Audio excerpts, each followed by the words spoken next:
He was right in God's will. And, just as it's true that there is a big difference between a God idea and a good idea, there is also a big difference between the will of God and our will. That's right. Amen. I will tell you this morning that reading from any of the passages of Paul, I will tell you that it was not Paul's will to be in a Roman prison. It was not Paul's will to be chained to a guard. It was not Paul's will to die at the hands of Nero.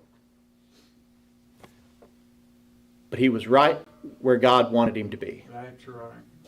Amen. And Paul was able to keep on keeping on despite the hardships because he knew that he was in God's will. That gives us great determination. Amen. Psalm 32 verse 8 says this, I will instruct you and teach you in the way that you should go. I will counsel you with my loving eye upon you. God says, I'll tell you where to go.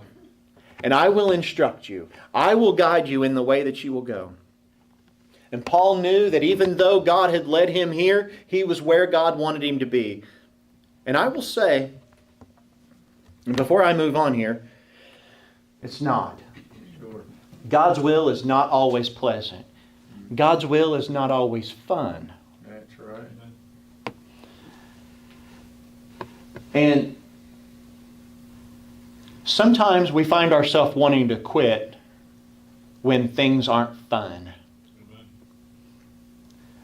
Have you ever just had to quit? I don't like this anymore. I'm going to quit. God's will isn't always pleasant. But we have to be careful when we start to think that when things stop being fun or things stop being pleasant or things stop being entertaining, that we're just going to quit and throw in the towel. Because just because things aren't going your way, it does not mean that things aren't going God's way. Amen. And so we have to understand that there is a difference between our will and God's will. And your will and God's will can be totally different. That's right. But here's a great question for you this morning. When it comes down to God's will or your will, whose will wins? Amen. Whose will are you?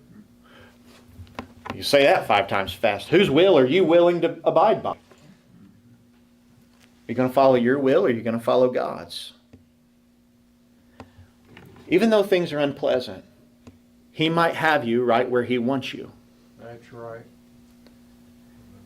And so, knowing that, it gives us the ability to push on and push through difficult moments in our life. And I believe Paul knew that.